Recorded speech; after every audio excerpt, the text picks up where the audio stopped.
தாராபுரம் சட்டமன்ற தொகுதியில் தேசிய ஜனநாயக கூட்டணியின் வெற்றி வேட்பாளர் அன்பு சகோதரி சத்யபாமா அவர்கள்.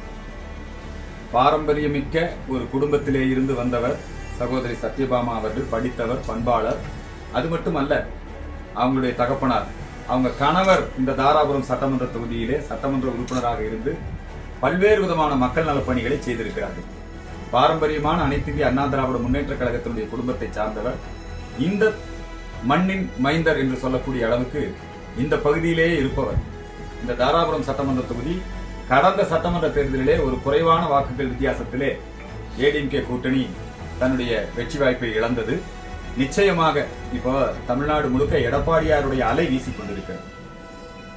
தீயசக்தி திராவிட மாடல் திமுக ஆட்சிக்கு எதிரான ஒரு அலை. மக்கள் மிகப்பெரிய கோபத்திலே இருக்கிறார்கள். அதனுடைய வேகம் தாராபுரம் தொகுதியிலும் இருக்கிறது. பெருவாரியான வாக்குகள் வித்தியாசத்திலே இரட்டை இலை சின்னத்திலே சகோதரி சத்யபாமா அவர்கள் வெற்றி பெற இருக்கின்றார். ஜனநாயகத்தின் எஜமானர்களாகிய வாக்காளர் பெருங்குடி மக்கள் தாய்மார்கள், சகோதரிகள், நீங்க தான் இனி அடுத்த 5 ஆண்டுக்கு நம்மை யார் ஆட்சி செய்ய போகிறார்கள் என்பதை தீர்மானிக்கக்கூடிய எஜமானர்கள். மக்களாட்சி தத்துவத்திற்கு வலு சேர்க்கக்கூடிய வாக்காளர்கள். இந்த வாக்காளர் பெருங்குடி மக்களுடைய திருவடிகளிலே விழுந்து வணங்கி வேண்டிக் கொள்கிறேன். எதுக்காகன்னா, இந்த கடந்த 5 ஆண்டு காலமாக திராவிட மாடல் அரசு. என்ன மாடல் அரசு? திராவிட மாடல்னா என்ன தெரியுமா? சாராய மாடல். திராவிட மாடல் என்ன மாடல்? உணவுத்துறையில ஊழல் பண்ணின நம்முடைய சக்கரபாணி மாடல். அதான் திராவிட மாடல். உணவுத்துறை ஊழல் மாடல் தான். உங்களை நாம் பெரிய அளவுல பாராட்டுறேன். என்ன தெரியுங்களா, அந்த காலத்துல, அதுவும் குறிப்பா இந்த நாடாளுமன்ற தொகுதி அந்த தேர்தல் நடந்த போதுங்க, இந்த பகுதியெல்லாம் நம்ம ஐபி அண்ணன், சக்கரபாணி அண்ணன், இந்த மாதிரி மிகப்பெரிய பண முதலைகளோட போட்டி போட்டுங்க மிகப்பெரிய அளவுல வாக்குகள் வாங்கினாங்க. அது தோல்வி கிடையாது, ஜனநாயகத்துக்கு கிடைச்ச வெற்றி, நடராஜனுக்கு கிடைச்ச வெற்றி. 82,000 வாங்கினாங்க. அதே மாதிரிதான் அன்பு சகோதர சகோதரிகளே, தாய்மார்களே, பெரியோர்களே, இன்றைக்கு இந்த ஒட்டஞ்சத்திரம் தொகுதியில அவரை ஜெயிக்கவே முடியாது இல்லையா? ஐயா, நம்முடைய தமிழகத்திலே தமிழ் மாநில காங்கிரஸ் கட்சியினுடைய தலைவர், பாரத பிரதமர் நரேந்திர மோடியினுடைய நம்பிக்கைக்குரிய தளபதி ஜி.கே. வாசன் அவர்கள் சொன்னார். அதெல்லாம் விடியல் சேகர் பார்த்துக்குவாருங்க. விடிய ஆட்சிய வீட்டுக்கு அனுப்ப வேண்டிய வேலை விடியல் சேகருடைய வேலை.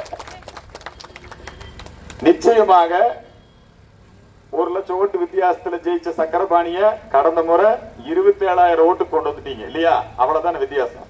இந்த முறை அதே 27,000 ஓட்டு வித்தியாசத்துல சக்கரபாணி அவர்கள் வீட்டுக்கு அனுப்பப்படுவார்.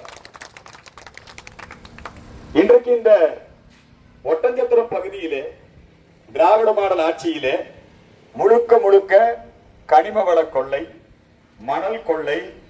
இங்க ஒரு தம்பி பிஜேபியில வீடியோ போட்டே இருப்பாரு. எங்க இருக்கிறாரா? வந்திருக்கிறாரா அவரு? ஆமா, போயிங்க இந்த சவுக்கு சங்கர போய் ஹைதராபாத்ல இருந்து முடிச்சுட்டு வந்துட்டான். புரியுதுங்களா? யாராவது பேஸ்புக்ல எப்பேற்பட்ட இப்ப எங்களை பார்த்து பாசிச பாஜகங்கிறான். ரோடு சரியா போடல. இன்னைக்கு இந்த திராவிட மாடல் ஆட்சியில எல்லா இடத்துலயும் ரோடு போடுறாங்க. நீங்க நம்ம வாஜ்பாய் ஆட்சி மாதிரி அல்ல. வாஜ்பாய் ஆட்சியில தங்க நாற்கர சாலை திட்டம் இந்த பாரத நாடு முழுக்க போடப்பட்டது. பாரத பிரதமர் நரேந்திர மோடியினுடைய ஆட்சியில கிராமப்புறத்து சாலைகள் தேசிய நெடுஞ்சாலைகளோடு இணைக்கப்பட்டது நம்முடைய நரேந்திர மோடியினுடைய ஆட்சியில். ஆனா இவங்க போடுறாங்க பாருங்க ரோடு. அப்படி ரோடு போட்டே ஒரு பக்கம் போறான், பின்னாடி நம்ம வீட்டம்மா வாசல கூட்டுனா அப்படியே அந்த ரோடு பேர்ந்து வந்துகிட்டே இருக்கு. இதை யாராவது வீடியோ எடுத்து பேஸ்புக்ல போட்டா உடனே அவன் மேல வழக்கு. ஏதாவது ஒரு நல்ல திட்டத்தை நிறைவேற்றணுமா, ஒரு பாலம் கட்டணுமா, நிதி பற்றாக்குறை. தமிழ்நாடு கடன் வாங்கி கொண்டிருக்கிறோம். எத்தனை கோடினா 11 லட்சம் கோடி ரூபாய். ஒவ்வொரு குடும்பத்துக்கும் ஒரு குடும்ப அட்டைதாரர் ஒருவருக்கு 5 லட்சம் கோடி ரூபாய் கடன்காரனாக மாற்றி மாற்றிய அரசு இந்த விடிய அரசு, திராவிட மாடல் அரசு. பாரத பிரதமர் நரேந்திர மோடி முத்ரா வங்கி கடன் திட்டம் மூலமாக இந்த ஒட்டஞ்சத்திர பகுதியில் எல்லாமே ஆயிரக்கணக்கான இளைஞர்கள் முத்ரா வங்கி கடன் பெற்று இந்த பகுதியிலே தொழில் முனைவோர்களாக நரேந்திர மோடி உருவாக்கி இருக்கிறார். ஒரு நல்லாட்சி நடக்கணும்னா, மக்களுக்கு நல்லது நடக்கணும்னா மத்தியிலையும் நல்லாட்சி நடக்கணும், மாநிலத்திலையும் நல்லாட்சி நடக்கணும். நம்ம எடப்பாடி ஐயா முதலமைச்சராக இருந்த போது மாநிலத்தில் எடப்பாடி ஆட்சி, மத்தியில் யாருடைய ஆட்சி? நரேந்திர மோடியுடைய ஆட்சி. அப்ப உலகத்தையே அச்சுறுத்திய கொரோனா நோய் வந்தது. எல்லாம் ஊரடங்கு உத்தரவு இல்லைங்களா? வெளியே போகக்கூடாது, வரக்கூடாது. யார் சோறு போடுவா? யார் இந்த கொரோனா நோயிலே இருந்து மக்களை காப்பாற்றுவார்கள்? இந்த மக்களுடைய உயிரை காப்பது யார்? நரேந்திர மோடி சொன்னார், யாரும் சாப்பாட்டுக்கு கஷ்டப்படக்கூடாது, எல்லா வீட்டுக்கும் உணவு தானியங்கள் இந்த கொரோனா இலவசமாக அன்னபூர்ணா திட்டத்தில் வழங்கியது மோடி அரசு. அதை செயல்படுத்தியது எடப்பாடி அரசு. கொரோனா காலத்துல மருந்து கண்டுபிடிக்க முடியல. இப்ப நேத்து மு.க. ஸ்டாலின் ஒரு போஸ்ட் போட்டிருக்கிறார். அவர் சிங்காநல்லூர் இஎஸ்ஐ ஆஸ்பத்திரி இருக்கு இல்லைங்களா, கோயம்புத்தூர்ல, அப்பெல்லாம் கொரோனால அந்த கொரோனா தடுப்பு அந்த சிகிச்சை மையங்கள் உருவாக்கப்பட்டது. இவர் என்ன பண்ணாருன்னா, உண்மையிலேயே தலை சிறந்த நடிகர், போட்டோ ஷூட்டிங் நடத்துறவர் யாருன்னா நம்ம டோபா தலையன், நம்முடைய யாரு இவரு, மு.க. ஸ்டாலின் தான்.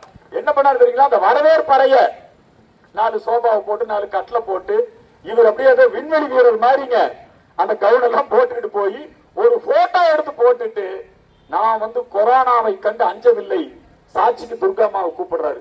என் மனைவி சொன்னாங்க, நீங்க எதுக்குங்க அந்த வார்டுக்கு போனீங்க அப்படின்னு சொன்னாங்க.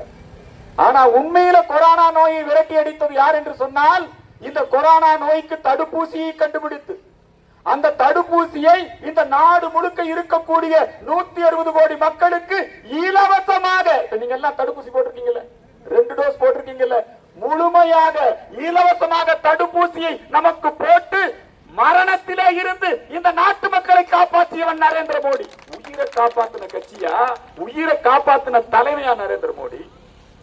அந்த நரேந்திர மோடியினுடைய நல்ல திட்டங்களுக்கு இங்க எடப்பாடி அவர்களுடைய ஆட்சி காலத்திலே எத்தனை நல்ல திட்டங்கள், மத்திய அரசாங்கத்தினுடைய திட்டங்கள் விவசாயிகளுக்கு வருடத்திற்கு 6000 ரூபாய் நேரடியாக வங்கி கணக்கிலே வரவு வைக்கப்பட்டது நரேந்திர மோடியினுடைய ஆட்சி.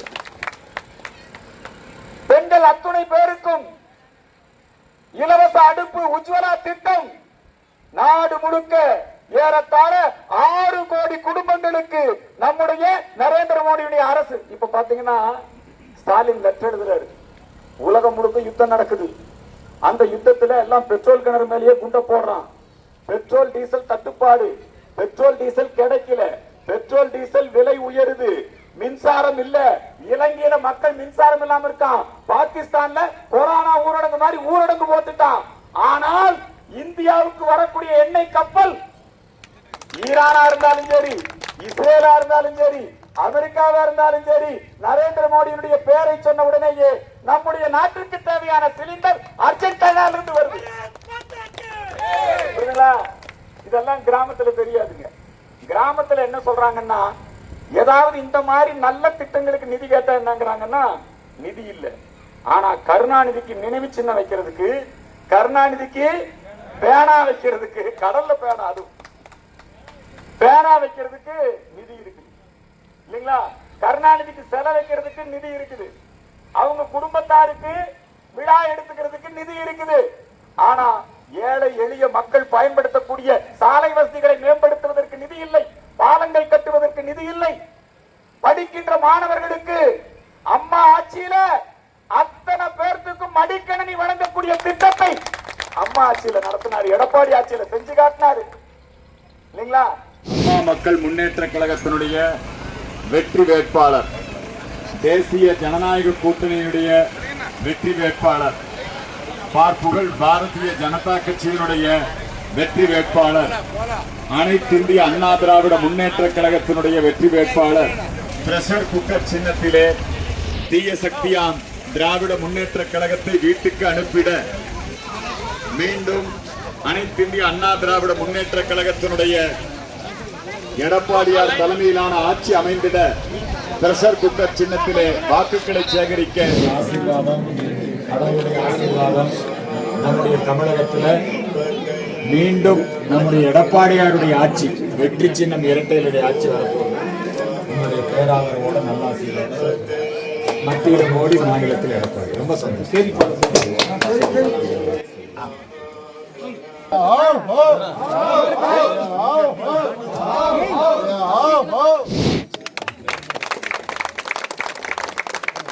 அனைவருக்கும் நன்றி. மறந்துவிட வேண்டாம், இரட்டை இலை சின்னம் பாரம்பரியமான அற்புதமான ஒரு மக்கள். நம்முடைய இந்த உதகை மண்ணின் மைந்தர்கள், இந்த குன்னூர் மண்ணின் மைந்தர்கள், இந்த ஹட்டி இங்க வந்திருக்கக்கூடிய நம்ம மக்கள் அத்தனை பேருக்கும் இங்க வந்த உடனே நாங்க விநாயகர் கோயில் பார்த்தோம். விநாயகர் அப்படின்னு சொன்னாலே வினை தீர்ப்பவர். விநாயகருக்கு இன்னொரு பேர் விக்னேஸ்வரர். விக்னம்னா கஷ்டங்களை நீக்குபவர். இப்ப நம்ம நாட்டுக்கு ஒரு மிகப்பெரிய கஷ்டம் வந்திருக்கு, இந்த தமிழ்நாட்டுக்கு. இந்த ரொம்ப கஷ்டமான ஆட்சிய நீக்கிட்டு மீண்டும் நம்முடைய எடப்பாடியார் அவர்களை முதலமைச்சராக்குவதற்காக எம்ஜிஆருடைய பக்தர், புரட்சி தலைவி அம்மாவினுடைய உண்மை விசுவாசி நம்முடைய சாந்தி ராம் அவர்கள் இரட்டை இலை சின்னத்தை பேசினார். இவருக்கு விநாயகர் ஆசீர்வாதம் மட்டுமல்ல, இவருக்கு இன்னைக்கு நம்முடைய பாரத நாட்டு மட்டுமல்ல, உலக மக்களுக்கெல்லாம் ஒரு உத்தம தலைவரா இருக்கிற பாரத பிரதமர் விஸ்வகுரு நரேந்திர மோடியினுடைய ஆட்சி பெற்ற சாந்தி ராம் அவர்கள். அதே போல தேசிய ஜனநாயக கூட்டணி, இந்த தேசிய ஜனநாயக கூட்டணியில அதிமுக இருக்கு. இந்த கூட்டணி உருவாக்குனது யார் தெரியுமா? இந்தியாவின் அரசியல் சாணக்கியர் ஐயா அமித்ஷா அவர்களும், 4 ஆண்டு காலம் புரட்சி தலைவர் அம்மா அவருடைய ஆட்சியை வெகு சிறப்பாக நடத்திய அண்ணன் எடப்பாடியார் அவர்களும் இதெல்லாம் நம்ம தாய்மார்கள்லாம் இருக்காங்க. இவங்களெல்லாம் பார்க்கும்போது இங்க இந்த மலைகளின் அரசியாம், இந்த உதகமண்டலத்துல, இந்த ஊட்டியில, இந்த குன்னூர் பகுதியில ஜெயலலிதா அம்மா வரும்போதெல்லாம் இந்த மாதிரி நம்ம சமூகத்தை சார்ந்த இந்த பெண்களோட சேர்ந்து அவங்களும் இதே மாதிரி உடை அணிந்து இல்லையா, ஜெயலலிதா அம்மா அவ்வளவு அன்பு இந்த மக்கள் மேல வச்சிருந்தாங்க. அதே போலதான் பாரதிய ஜனதா கட்சி. நம்முடைய பாரதிய ஜனதா கட்சி என்பது இன்னைக்கு இந்த நாட்டுக்கு ஒரு மிகப்பெரிய பாதுகாப்பா இருக்கு. இப்ப பாருங்க, உலகம் முழுக்க யுத்தம் நடந்துச்சு. எல்லா ஊர்லயும் பெட்ரோல் கிடைக்கிறது இல்ல, டீசல் கிடைக்கிறது இல்ல, சமையல் எரிவாயு கிடைக்கிறது இல்ல, மின்சாரம் இல்ல, எல்லாம் விலைவாசி உயர்வு. அப்ப நம்முடைய நரேந்திர மோடி அவர்கள் என்ன பண்றாரு தெரியுமா? எல்லா நாடுகளோடையும் நல்ல நட்பு வச்சிருக்காரு. அதனால அந்த கடல் வழியாதான் பெட்ரோல் வரணும். நமக்கு 2 நாடு சண்டை போட்டுக்குது. ஆனாலும் நம்முடைய பாரத நாட்டுக்கு, நம்ம மக்களுக்கு பெட்ரோல் அந்த வரக்கூடிய கப்பலுக்கு 2 நாடு சேர்ந்து சப்போர்ட் பண்ணி நம்ம நாட்டுல எந்த விதமான பிரச்சனையும் இல்லாம இங்க நம்ம மக்களுக்கு பெட்ரோல் டீசல் கட்டுப்பாடு இல்லாம கிடைக்குது. மகளிர் உரிமை தொகை நாங்கள் கொடுக்கின்றோம், அதை அதிமுக தடுக்க நினைக்கிறது, பிஜேபி தடுக்க நினைக்கிறது. உண்மையிலேயே உங்களுடைய தேர்தல் வாக்குறுதி என்ன? நீ கொடுத்திருந்தா இந்த மக்களை எப்படி ஏமாத்துறா பாருங்க. கொடுத்திருந்தா எவ்வளவு கொடுத்திருக்கணும்? அதுல 28,000 இல்லைங்களா? இந்த வரக்கூடிய இந்த 3,000 31,000, அது போக 5 கோடை காலம் வந்திருக்குது இல்லையா? திமுக ஆட்சிக்கு வந்ததுல இருந்து 5 கோடை காலம் வந்தா இப்ப 2,000 ரூபாய் கணக்கு போட்டுருக்காரு. 2 10,000 எவ்வளவு ஆச்சுங்க? 36,000 ரூபாய் நீங்க கொடுக்கறதுக்கு